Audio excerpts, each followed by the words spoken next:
Hello, everyone. It's your good old pal Jab or Jab50N. Um, Welcome to another video where I'm just uh, collecting my thoughts together. And I know YouTube doesn't really favor these unedited vlogs anymore. Like, you can't just turn on your phone and record something and upload it anymore.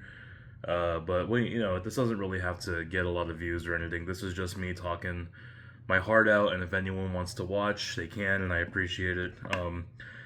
I'm in San Francisco right now, and I actually recorded this video while I was walking around San Francisco because I took a walk around the city tonight. Because I like San Francisco, sometimes better than Los Angeles, but San Francisco is even more expensive than Los Angeles, so it's just nice to take in when I can. But I hated the way I looked in it, so I just deleted it, and I'm doing this now. I redid my hair and everything. I looked like a mess in the last one, so instead of walking around the city where homeless people are yelling at me, I'm just gonna do it in my hotel room.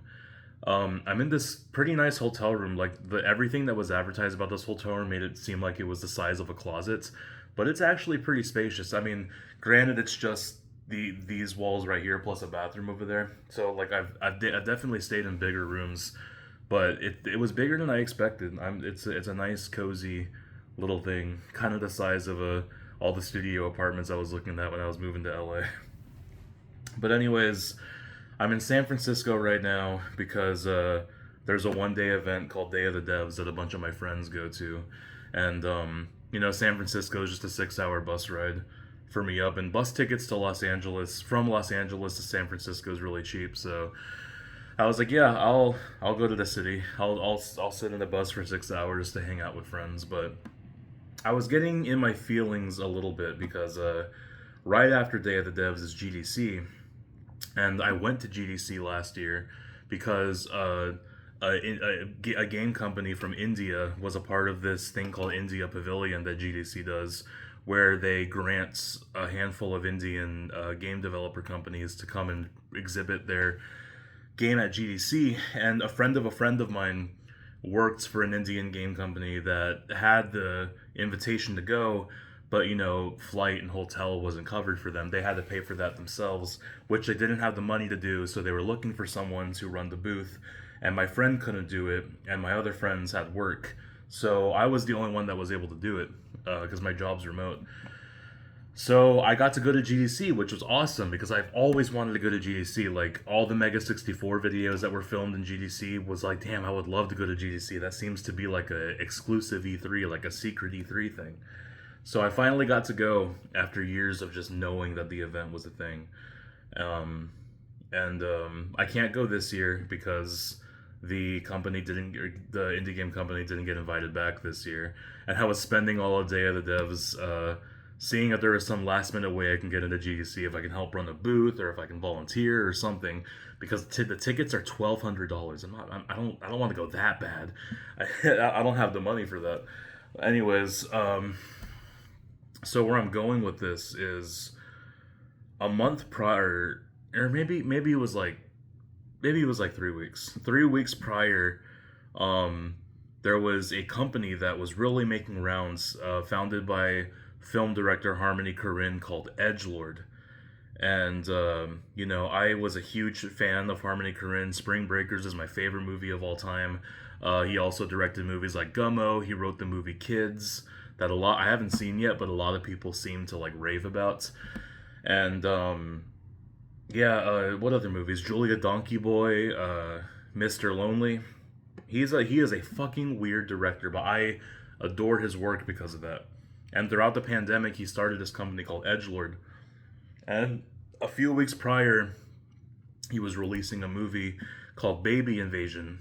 And I started noticing that people I was following on Twitter had an Edgelord affiliate badge, which, if you don't know what affiliate badges are, it is a badge that you have next to your Twitter profile that says that you're affiliated with a company Twitter that has the golden check marks on it.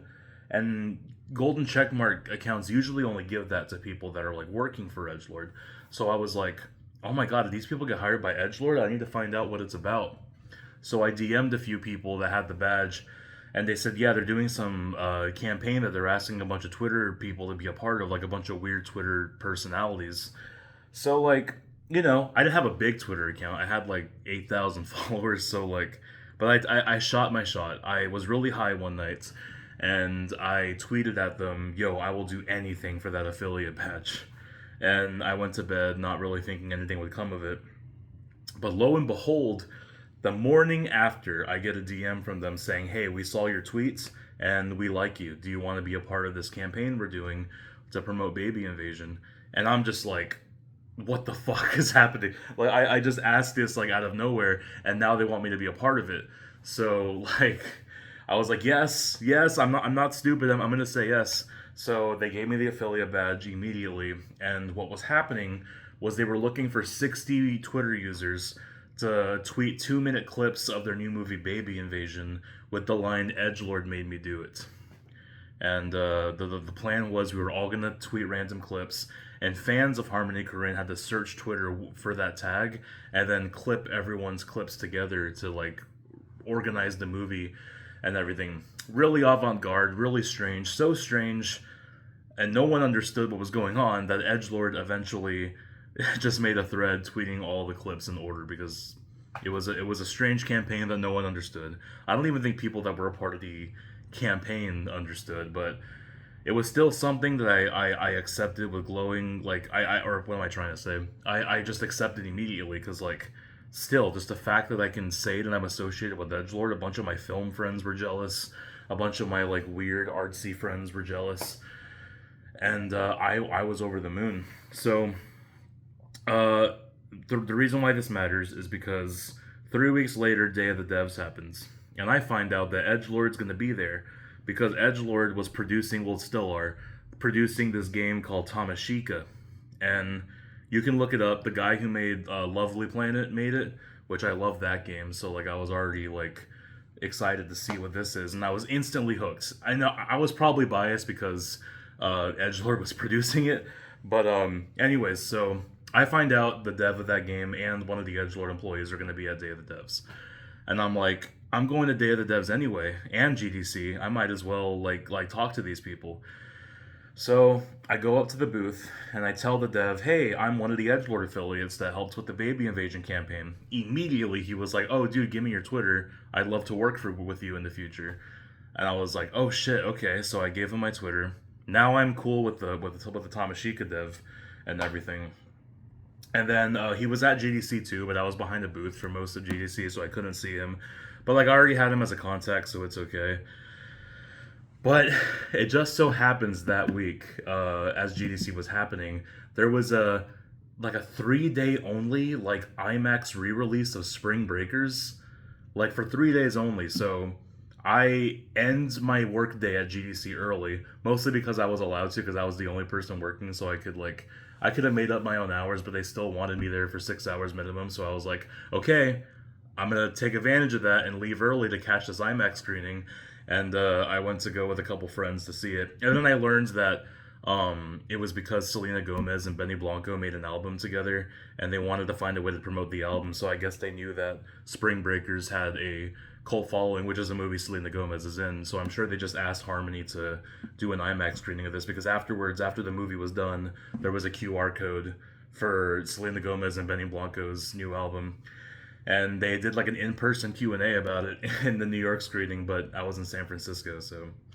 So the Edgelord affiliate tag, the Baby Invasion campaign, me being cool with the Tamashika dev, and then there's an IMAX re-release of Spring Breakers, and then in New York there was a Baby Invasion screening before it was like released to the public. It was a New York one night only screening that happened the same week as GDC. So I can't go to New York last minute because I'm in San Francisco working. But my partner and a few friends of ours who all lived in New Jersey and upper state New York all went to New York City to go to this event to tell me how it was like. So I am at GDC with Edgelord on my mind of everything else, and then I go back to my shitty ass hotel in Oakland because all the San Francisco hotels were taken up, and my partner and my friend are telling me everything that happens in the Baby Invasion thing because this screening was the only screening that was able to see Baby Invasion in a 3-person POV. So, because if you don't know, Baby Invasion is a fake Twitch VOD where a bunch of burglars and criminals rob a bunch of rich people, and they use AI to disguise their faces with baby faces. That's why it's called Baby Invasion. And I know the word AI like probably turns some people off, but at the time I thought it was an anti-AI movie where they were talking about the horrors of AI. If AI gets more advanced, that criminals can just get away with crimes and have AI disguise their faces to the point where they can just live stream themselves doing said crimes and get away with it. But that was me doing wishful thinking, because Harmony Korine is so pro AI that he refuses to watch anything that doesn't have AI in it, and he doesn't even watch movies anymore. So that was me doing wishful thinking, but more on that later. Anyways, where am I going? I'm sidetracking a lot of this. I apologize. But so Edgelord was just in the air for me. Like, all I could think about was Edgelord. Even when I was exhibiting this game for those who don't know, it's called Spookaboo. It's like a Luigi's Mansion overcooked, like top down, like horror, like cutesy horror game.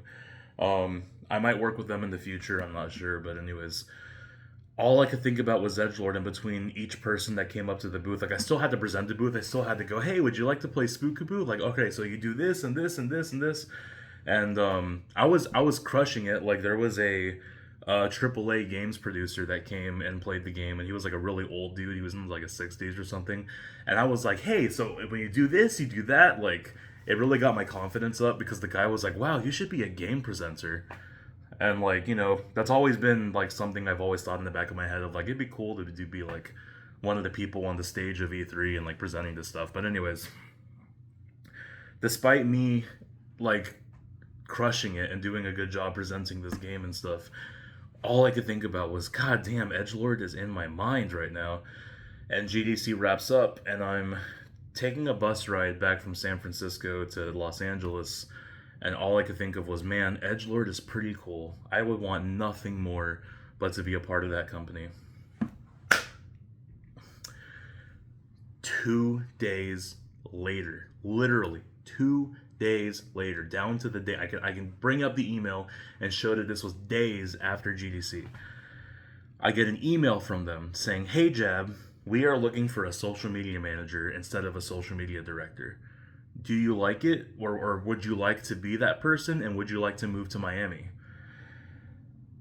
So I had forgotten that I applied for a social media director role back in February, because that's what they were looking for. But they decided that they didn't have the budget for that role. So they canned that role, and they had a bit lower position called a social media manager. But they did not make this job calling public. They came to me about it before they made it public. They said, we would want you to have this position. I don't know if me meeting the Tamashika dev gave them that motivation to contact me, but the timing was so insane. So I dropped my phone on the floor. I have my hands to my face like that, and I'm like that for 5 seconds. I immediately pick up my phone, and I'm about to reply yes, but there was a grueling detail. They asked if I wanted to move to Miami. For those who don't know, I moved to Los Angeles from Jacksonville, Florida, which was my hometown, and I grew up in 5 different countries because I was a Navy brat. But every time we went back to America, we always went back to Jacksonville. And when I moved to Los Angeles, I promised myself I would never move back to Florida under any circumstance.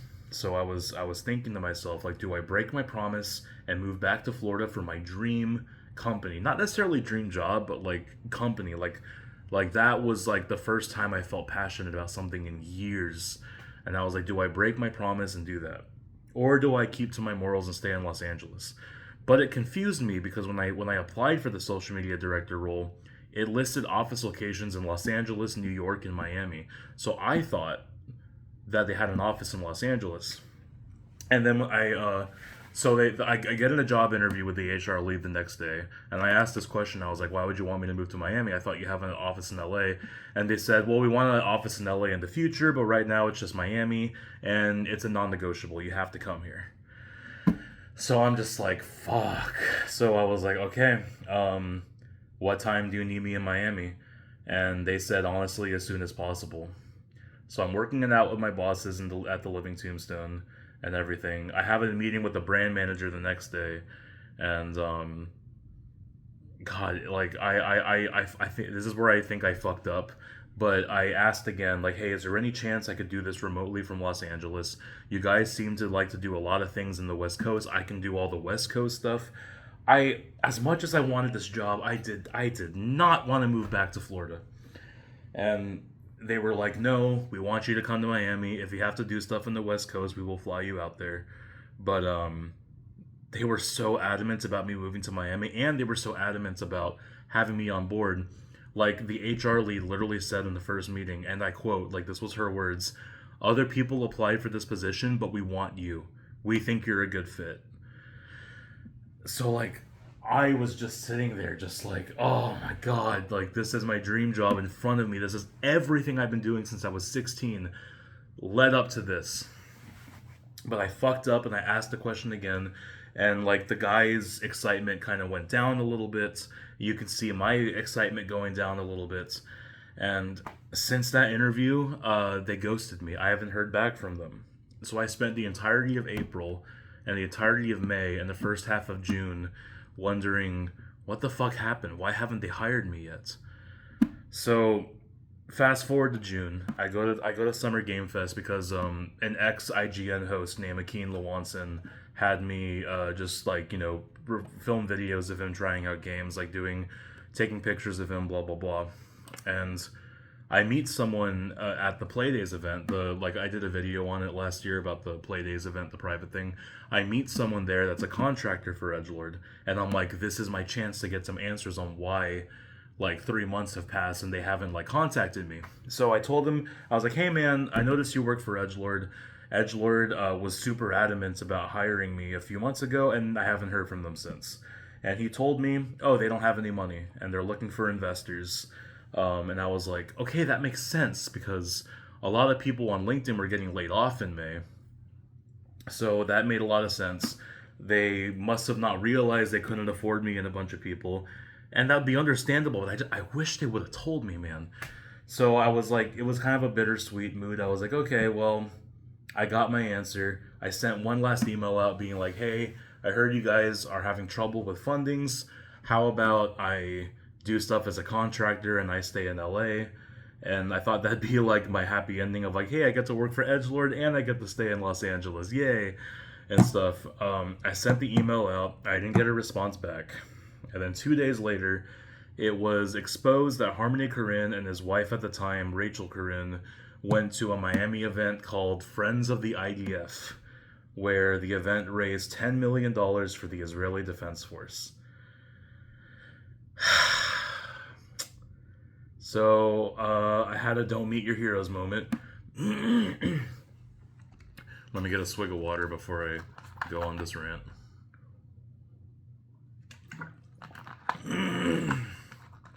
I had a don't meet your heroes moment.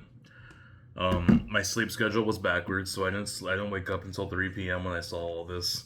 So I woke up to a bunch of DMs asking me, why do you have Edgelord in your affiliate thing? Like, do you not know that company is like a weird Zionist company? And as I saw that, people were talking to the Tamashika dev, the dev that I met up with, and they were like, hey, you should consider finding another publishing company because the founder of Edgelord is a huge Zionist. This motherfucker tweets a Matrix GIF in response, or not a response, a quote retweet. This motherfucker tweets a Matrix GIF and says, plot twist, I was always a Zionist. And then he says a whole bunch of other nonsensical things and like responds with all these Matrix GIFs after, or not Matrix, Metal Gear Solid GIFs afterwards and stuff. And like, I gave a big sigh. I asked Edgelord to remove my Twitter affiliate badge, and they removed it an hour later, which is a shame because other cool people had that affiliate badge and were a part of the Baby Invasion campaign, like Chloe Cherry, the actress from Euphoria, had that badge. Danny Boyle, the New York street artist, had that badge. Like, there was a lot of cool people that were a part of that, but they all got removed too. And then the guy I talked to at Summer Game Fest, he took Edgelord off of his bio, and it's so funny because I just saw him earlier today, and I asked him if that's why he quit Edgelord, and he was like, "No, I actually quit Edgelord before all that." So he had a perfect outing, but yeah, I talked to him briefly today, and I asked him like how everything was going since then. But yeah, it was it's so weird because like I should be happy that I dodged a bullet, right? Like I should be happy that I ended up not working for someone that ended up being this huge IDF supporter. Like I should feel like I dodged a bullet, and you know, to an extent I did, but there's just a part of me that's like, man, I just turned 30 and I don't know where my life is going. Like, I'm in a really privileged position. I've been working on video game companies and YouTube channels since I was a teenager, and now I do it full time. Like, it pays my rent, it pays my bills. I'm super privileged, but I'm in this weird position where I'm not really fulfilled. Like, it's been a year now since all this happens, and I'm still doing the same stuff at TLT, which I do like, don't get me wrong. But, like, I just want to do something more. And as much as I like video games, and as much as I like working for YouTubers and having that be my career, I've also just kind of fell out of love with it a little bit as far as doing stuff. It's just the grind of this unstable industry. So Edgelord was kind of the closest I got to like my career progressing past that. And I know it was just a social media position for Edgelord, but I saw that as like the stepping stone to doing something more with them. And like I've just been in this melancholic state, and now I'm here in San Francisco again for this year's Day of the Devs in GDC, and the company that I was with last GDC isn't back this year, so I'm unfortunately not going to GDC this year. I'm getting on a bus back to Los Angeles tomorrow night, which thankfully gives me some time to go visit the park in Moscone Center, so maybe I might still meet some people there. But yeah, that was a big thing that happened last year. My dream job was given to me on a silver platter and then taken away from me. And I've just been in this melancholic state because, like, I should be happy I ended up not getting it because Harmony Korine was a bad person. But man, would I have finally found, like, full fulfillment if I worked for them, as weird as it sounds. Like, I know it's cringe to say, but, like, I don't know. I'm just a huge fan of Harmony Korine. I'm a huge fan of Travis Scott. Like, Travis Scott was heavily involved. I'm a huge fan of iShowSpeed. iShowSpeed is like heavily involved. Like Edgelord takes all the pictures of iShowSpeed for all the magazines he's in, which is a bit ironic because iShowSpeed's always been a really aggressive Israel hater, Palestine supporter, and Harmony Korine's the opposite. So that's a bit of some irony there. And iShowSpeed's like 21, so maybe he just doesn't know the politics of it, but like it's weird. Like, even though Harmony's a bad person, he is so fascinatingly fucking weird that like I just can't help but be obsessed with his art. And that's when they say don't meet your heroes, because you know a lot of brilliant art is made by bad people. But I'm still just lost.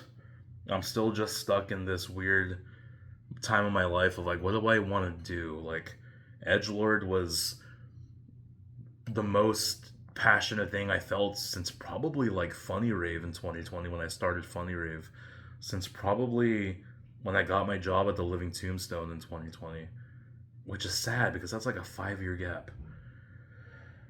So I don't know what the point I'm trying to make with this video. I'm just getting things off my chest. I guess the moral is don't put all your eggs in one basket like I did, because now it's been a year and you know I'm still in the same position trying to figure out what's the next steps for my career. And now I'm feeling melancholic because I'm not going to be at GDC. So, yeah, I just wanted to get this off my chest and just talk about this experience that happened because I'm still thinking about it every day. It's been on my mind the whole time because I wasn't even sure if they were going to be there or not today. They weren't. But yeah, it's been a melancholic experience just knowing that was in my grasp and now it's not. But you know, I'm just gotta keep going, just gotta keep moving, and see what the world has for me. Like I know I turned 30, and that's not necessarily young anymore, But you know, all my older friends say I still have time to figure shit out. So we'll see what happens. I could be in a way worse position, but yeah, I don't know what else to say. But yeah, I'm thanks to everyone that took the time to watch this. I made the whole more detailed review on my letterbox for a short film that Edgelord did. I'll have that link in the description if you want to read that. But yeah, I just appreciate everyone that's still in my life despite all these low points that I have, and we'll see what the future has in store. So that's about it. As a fat Mexican critical, as I've been called twice on Twitter, uh, that's about it. See ya.